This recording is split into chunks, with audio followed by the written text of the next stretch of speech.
One of the reasons we wrote Reflexiones, Hispanic Ministry, is because of the historical moment in which we find ourselves in the Catholic Church in the United States of America. Catholicism is being profoundly transformed by the Hispanic experience at various levels, demographically, culturally, and spiritually. So the more we know and understand the Hispanic experience in the Catholic Church, the better we will be able to serve pastorally our sisters and brothers. And of course, we know there are many conditions that are changing right now, today. We've just had and still are suffering from the COVID pandemic. We have the renewal of struggles for racial justice after the George Floyd incident.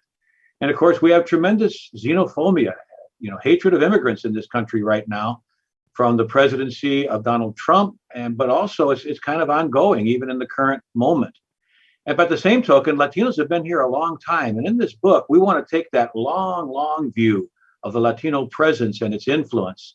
And we also want to look at some of these most recent struggles and difficulties that impact the lives of our communities.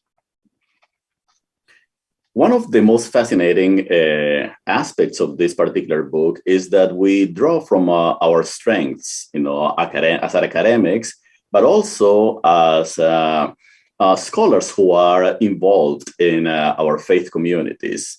For several decades, I have been involved in ministry in my own parish community, serving in the Archdiocese of Boston, and also involved in several projects at the national level, working with the Conference of Catholic Bishops and serving in different dioceses. From that experience, I draw much of the wisdom and certainly some of the insights that I have learned and bring into this book. And I've certainly been blessed in a similar way of just working with communities that have deeply enriched my Catholic faith and my life. And doing that, you get to notice the great gifts that Latinos bring. So we don't want to just focus on the struggles. We want to focus on what Latinos bring to transform the church and indeed the world. For example, in our communities now, there are tremendous apostolic movements that are really the driving forces of evangelization in numerous parishes and dioceses. There are beautiful religious traditions to Mary, Jesus, and the saints that enrich all Catholics, not just Latino Catholics.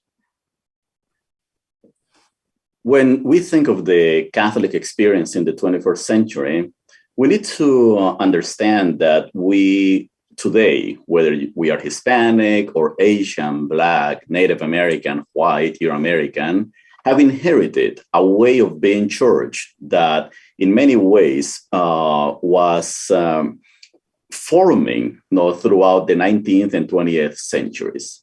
Well, the Hispanic presence in the United States of America is transforming the way we are becoming parish, the way we form Catholic life, the way in which our Hispanic Catholic families are being engaged and participate in the life of the church, the formation of the next generations.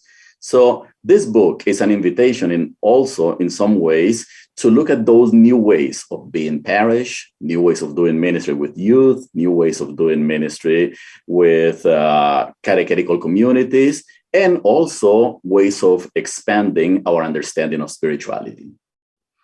And of course, all of those are important, but one of the most important is passing on the faith to young Latinos, as Hospen mentioned. We know that the vast majority of young Latinos are more and more, young Catholics are more and more Latinos.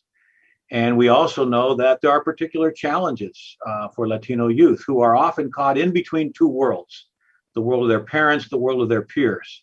And they often don't quite know where they fit and where they go. So we examine in this book the various ways that we can reach out and try to animate the faith of all Catholics, but particularly young Latino Catholics who are the present and the future of the church in this country. Something that I like to say always is that, to speak of Hispanic Catholicism is to speak of youth ministry in many ways. The Hispanic population is a very young population, median age 29. We also know that about 60% of all Catholics younger than 18 self-identify as Hispanic, Latino.